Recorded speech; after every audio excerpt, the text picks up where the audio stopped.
Salut à tous, bienvenue donc sur l'entrepreneur à la salle, Thierry #Henry, donc épisode 157. Aujourd'hui donc je vais faire un épisode en solo et je vais aussi donc te faire quelques annonces et t'expliquer pourquoi. Donc je vais faire un trou de 1 ou 2 mois pour faire du bashing comme je l'ai dit dans mon livre et comme j'ai toujours fait. Donc là avec le Amazon et d'autres business ça a été un peu compliqué, un peu différent, donc j'ai dû faire plein de changements et je pense que je vais continuer à faire des changements. Comme tu sais, le changement, c'est super important quand tu veux évoluer. Donc, je vais faire des grands changements. Peut-être même changer le nom du podcast. Donc ça, je te le dirai un peu plus tard.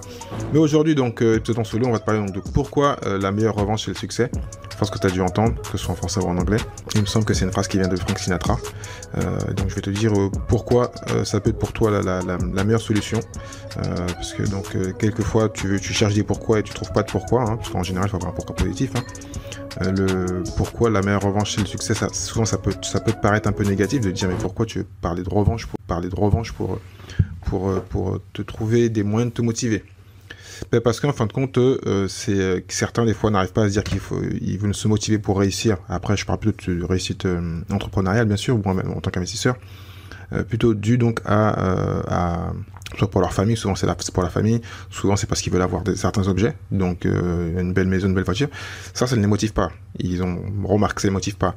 Donc ça c'est des discussions avec des personnes que je vais commencer à coacher. On en discutait, je lui disais simplement, est-ce qu'il y a des gens qui t'ont déçu dans la vie, des choses qui t'ont bloqué, des réussites? Et c'est vrai que souvent, si tu as comme moi un parcours, une envie donc assez ambitieuse, naturellement, en fin de compte, dans la vie, tu as plus d'échecs que de réussites. C'est juste logique. Hein, surtout si tu testes beaucoup. Si tu testes beaucoup, tu as plus de réussites, tu as plus d'échecs que de réussites. Et donc, la réussite, en général, surtout en France, c'est très mal vu. Et donc, les gens vont pas te détester, mais ils vont te dire, ah, t'as vu, t'aurais pas dû faire ça, c'est pas bien. Surtout ceux qui sont publics, parce qu'il y a plein de gens qui sont comme ça, leur vie, c'est d'être public. Leur vie, c'est d'être public. Ils regardent que ceux qui échouent et ils pointent du doigt. Mais eux ne font jamais rien. Donc, toi, t'es pas dans ce cas-là. Toi, t'es une personne qui est dans l'action, qui veut réussir. Après, tu peux aussi le transposer à d'autres situations. Mais donc voilà. Et donc, dans ces cas-là, c'est naturel d'échouer. Donc le but, c'est pas de rester dans cette situation-là, c'est de se dire de voir plus loin. Et précisément, la phrase que j'aime bien répéter, donc une journée de 1000 pas, ça commence avec un premier pas. Eh ben, tu peux dire que ton premier pas de tentative de réussite a échoué, mais tu as beaucoup de pas devant toi. Donc le but, c'est de voir très loin et donc de te motiver, de dire voir toutes les personnes. Et donc tu peux te faire une liste, hein.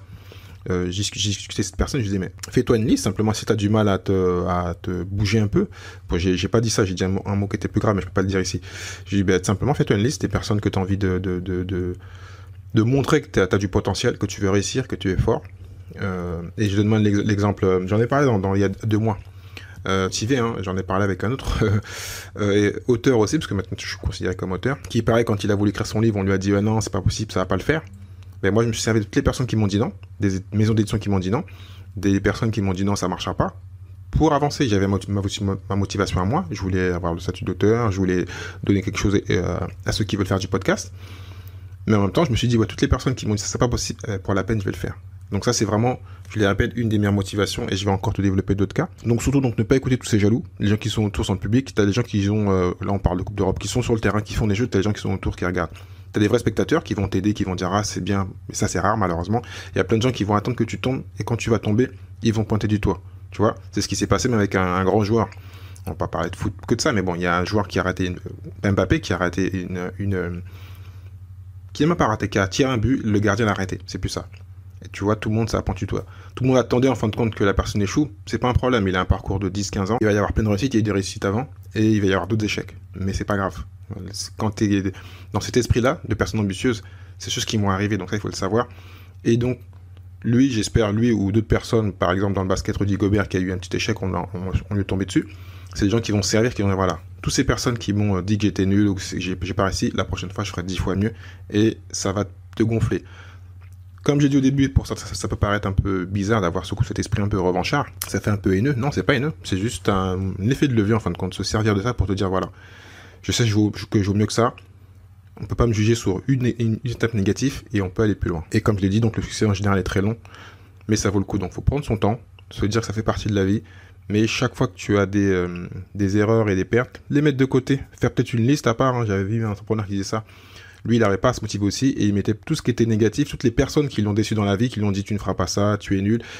Et souvent, hein, ça arrive souvent, hein. On demande à un entrepreneur souvent les entrepreneurs ou les gens qui réussissent ont toujours une ou deux personnes qui vont se rappeler et qui leur ont dit qu'ils ne pourraient pas réussir. Et bien ça, c'est ce que tu dois te servir. Après cet épisode-là, prends un stylo, prends-toi une liste et mets-toi en tête toutes les personnes qui t'ont dit que tu étais nul, que tu ne pourrais pas faire ce que tu as envie de faire. Et dis-toi que c'est pour toi que tu veux le faire. Hein. Mais en même temps, tu sais que ça va gonfler ton ego quand tu vas revenir les voir ou tu vas passer devant eux avec je ne sais pas quoi, leur dire voilà, je l'ai fait. Je t'ai dit que vous pouvez le faire, je le ferai. Donc, c'est vraiment un effet de levier super important. Et donc, c'est ton pourquoi. Voilà, ton pourquoi, c'est la réussite malheureusement, oui, c'est pour avoir ton ego, pour gonfler tes pecs et te dire voilà, je suis plus beau. Donc, ça peut paraître bizarre, mais ça peut arriver. Donc, comme je disais, donc les mauvaises expériences du passé peuvent être un puissant outil de motivation. Le but, je le répète, c'est pas avoir de la colère, de l'énervement, de l'amertume, parce que ça, c'est le contraire. Donc, il faut vraiment faire attention quand on parle de revanche. Donc là, je fais exprès de faire un point à part. Ça peut en général te détruire. Si tu es trop ancré sur, comme on dit, tout ce que tu te focalises se développe. Hein, c'est la phrase anglaise. J'ai oublié. Toutes les choses dont tu te focalises, automatiquement, ça va grandir. Et donc, si tu te focalises que sur une ou deux personnes, tu dis, ah ouais, je veux me venger, je vais réussir, là, ça marchera pas. Donc, c'est bizarre ce que je dis, parce que avant ça, je te disais le contraire. Il faut le faire pour toi, il faut te donner une motivation, mais il faut pas te focaliser et dire, voilà, je vais faire, et je vais lui prouver. Bah, si c'est juste comme ça, et il n'y a pas vraiment de motivation, il faut qu'il y ait un objectif, quelque chose qui va te plaire, même si souvent quand on atteint un objectif, en fait, quand on en avait un autre, hein, comme moi j'ai écrit un livre, j'en veux un deuxième, j'avais créé un blog, j'en ai écrit un deuxième, voilà, on veut souvent un peu plus, après il faut avoir des vraies raisons, s'il n'y a pas de raison derrière, tu vas rien faire, tu vas pas avancer. Mais, pour revenir à mon point, le but, faut pas être juste haineux, voilà, faut pas être dire, ah non, cette personne, je la déteste, ça sert à rien, il faut garder un sentiment positif, concentrer sur soi et son objectif, aussi sur les autres, parce que souvent il faut servir les autres pour réussir, mais se dire voilà, j'ai mon pourquoi classique, si j'en ai pas du tout, bon ça peut être ça, mais faut avoir un sentiment de revanche, mais pas de haine, pas de colère, dire voilà, j'ai envie de détruire cette personne-là. Tu réussis pour toi, le but c'est pas de te dire toi tu montes et la personne descend, non, on va tous mourir, on est tous du même niveau, mais c'est un objectif, et comme t'as pas de vrai pourquoi, ton pourquoi c'est juste de dire voilà, c'est quelque chose que je vais me rappeler, et mon succès va pouvoir montrer à ces personnes-là, et puis moi je vais changer d'image pour ces personnes-là, et ça me plaît, ça m'intéresse, voilà. Parce qu'on vit souvent donc autour de gens, et on est souvent, malheureusement, on écoute les personnes qui sont jalouses, ou les personnes qui ne font rien, et c'est une erreur. Logiquement, en tant que personne ambitieuse, c'est pas possible, en général, on se met des œillères, on avance, mais des fois on a envie de plaire à un cousin, parce que souvent c'est en plus, pour la vérité, souvent les proches, les amis qui ont cette attitude-là, c'est plutôt des personnes qui devraient vous aider. Et en fait, compte souvent, elles ont un esprit, elles sont proches, mais on sent très bien, il y a un côté de jalousie, il y a un côté, parce que ces personnes-là, comme j'ai dit dans une vidéo il y a très longtemps, il y a un article, il y a ce qu'on appelle le palais de crabe. Elles veulent que tu restes dans le groupe. Et toi qui as souvent une ambition, le fait de sortir, en fait, compte, ces personnes-là veulent te garder dans le cocon familial, dans le cocon amical, et dire voilà, lui va changer, j'ai pas envie, donc. Et souvent, dès que tu vas avoir un échec, elles vont te rappeler ce qu'il faut pour te dire, voilà, reviens à ta place. Mais toi, c'est pas ce que tu veux. Donc, je le répète, le but, c'est pas d'avoir de la haine ou de l'envie de les détruire. De détruire leur caractère, leur côté, enfin, le côté sentimental, le côté émotionnel. Non, c'est juste toi, tu as envie de remonter parce que les gens t'ont descendu. Et c'est humain. Quand on fait du business ou qu'on a des projets ambitieux, on a des hauts et des bas.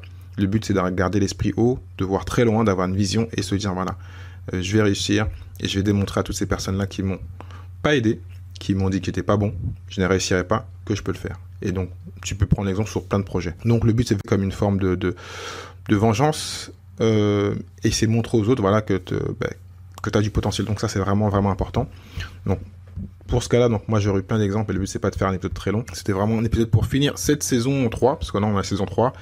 Donc je vais finir sur ça, comme je disais au début, on va peut-être changer le nom du podcast, on va changer aussi le rythme du podcast. Là donc je vais préparer plein d'épisodes de juillet-août pour repartir de plus belle au mois de septembre, changer la formule et puis donc ça, je t'en parlerai très bientôt. Donc c'était un épisode assez court pour te souhaiter donc de bonnes vacances. Ne sois pas étonné s'il n'y a pas d'épisode au mois donc de juillet-août, peut-être que je ferai des rediffusions comme j'ai fait ces derniers temps et puis on va repartir de plus belle pour la rentrée de septembre qui sera techniquement la saison 4. Voilà.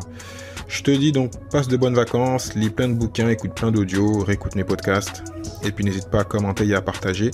Et puis je te dis à très bientôt. Ciao, ciao.